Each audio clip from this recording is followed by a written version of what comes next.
Sudah sangat jelas kita butuh solusi konkret untuk menyelesaikan permasalahan kesehatan mental di Indonesia. Pak Ganjar dan Pak Mahfud juga akan membuat layanan konseling itu di kampus-kampus, di sekolah-sekolah, menandakan mereka memang serius untuk menjadi pemimpin di negeri ini. Halo dulur, gue Ahsan.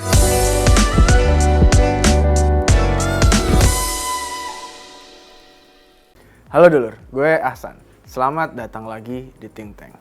Penyakit yang membunuh tapi tidak terlihat itu bernama kesehatan mental atau gangguan mental. Data menunjukkan bahwa 12 juta anak muda di Indonesia atau seseorang yang berusia 15 tahun ke atas itu pernah mengalami depresi pada tahun 2018 menurut Kementerian Kesehatan. Dampak dari itu juga ditambah dengan gangguan-gangguan kesehatan mental lainnya adalah dengan meningkatnya angka bunuh diri. Pada data terakhir yang dikemukakan oleh Kementerian Kesehatan, angka bunuh diri pada 2022 itu meningkat menjadi 826 orang. Dan itu juga banyak dialami oleh anak muda. Ini adalah persoalan yang kemudian sangat-sangat serius ketika kita membayangkan ke depannya Indonesia akan mendapatkan bonus demografi, di mana munculnya generasi-generasi yang kemudian bisa membuat Indonesia menjadi negara yang unggul, yang besar, baik secara ekonomi, sosial, dan kehidupan sendi-sendinya atau sendi-sendi kehidupan yang lain. Di sini kemudian sudah sangat jelas kita butuh solusi konkret untuk menyelesaikan permasalahan kesehatan mental di Indonesia. Dari yang gue baca, kemudian di antara semua capres-cawapres, gue melihat ada sebuah solusi paling konkret, yakni pada visi misinya Ganjar Pranowo dan Mahfud MD. Mereka mengatakan bahwa nanti ketika akan menjadi presiden dan wakil presiden, mereka akan membuat layanan konseling 24 jam selama 7 hari secara gratis. Mereka membuka call center yang bisa dihubungi siapapun tanpa ada jeda waktu, tanpa ada libur.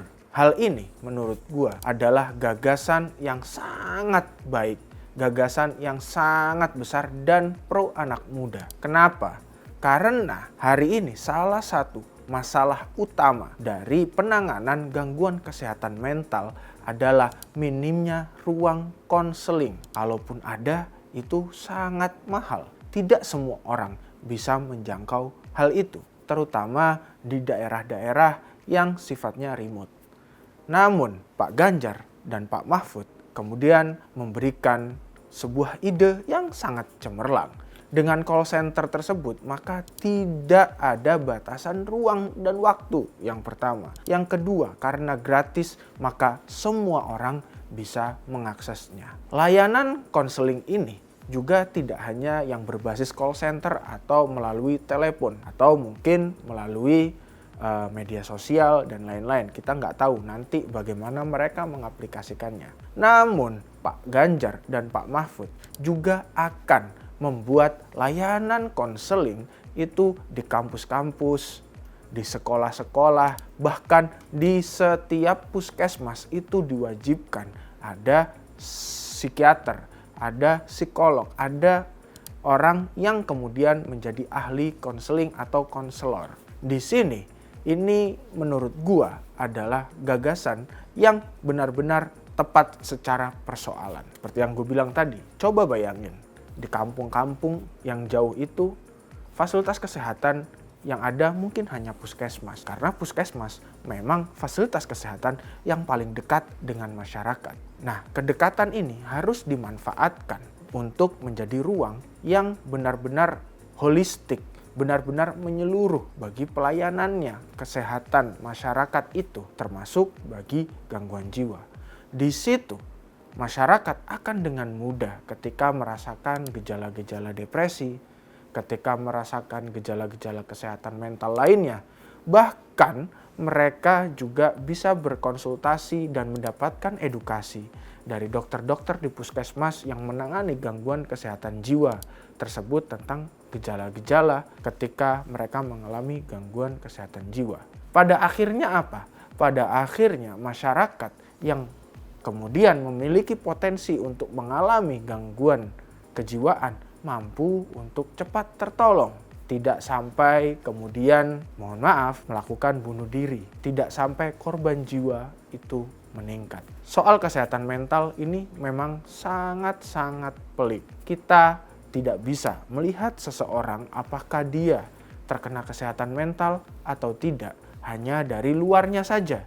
Kadang ada orang yang kelihatan senang-senang saja, tapi ternyata tiba-tiba dia depresi. Ternyata tiba-tiba dia melakukan, mohon maaf sekali lagi, bunuh diri. Tidak seperti waktu itu misalkan kemudian gue ingat pada momen Mata Najwa ketika Prabowo ditanya bagaimana cara menangani kesehatan mental yang jadi masalah anak muda hari ini.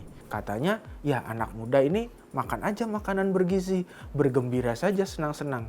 Ini sama saja bahwa solusinya itu tidak sesuai dengan masalahnya. Atau kalau mau pakai bahasa medis ya obatnya tidak sesuai dengan penyakitnya. Gizinya bagus, anak-anak kuat, tahan fisik, tahan mental, insya Allah depresi akan berkurang, kalau bisa depresi hilang. Kenapa? Ya karena itu tadi, bahwa kebutuhan untuk orang dengan gangguan kesehatan mental itu memang konseling, pendampingan. Mereka bisa bercerita, mengungkapkan, dan mendapatkan arahan dan proses penyembuhan yang benar dari ahlinya. Bukan sekedar mendapatkan makanan bergizi. Banyak orang yang setiap harinya mendapatkan makanan bergizi berasal dari keluarga kaya, sering jalan-jalan, sering pesta-pesta, pelesiran sukaria, tapi kemudian tetap bisa kena gangguan kesehatan mental. Karena kata kuncinya ada di jiwa. Dan jiwa ini harus didekati dengan jiwa. Pak Ganjar dan Pak Mahfud sudah melakukan itu. Mereka mendekati masyarakat dengan jiwa. Mereka mendekati para penyandang gangguan kesehatan mental dengan jiwa. Menyediakan solusi yang dekat dengan jiwa. Dengan layanan konseling yang menyeluruh. Dan ini benar-benar sangat konkret. Menandakan mereka memang serius untuk menjadi pemimpin di negeri ini. Bukan hanya gaya-gayaan saja ketika berbicara pada satu soal atau persoalan. Tapi mereka serius melihatnya. Mereka serius melihat akar permasalahannya yang kemudian membuahkan sebuah solusi yang tepat. Kita ingin bonus demografi nantinya benar-benar dapat dimaksimalkan.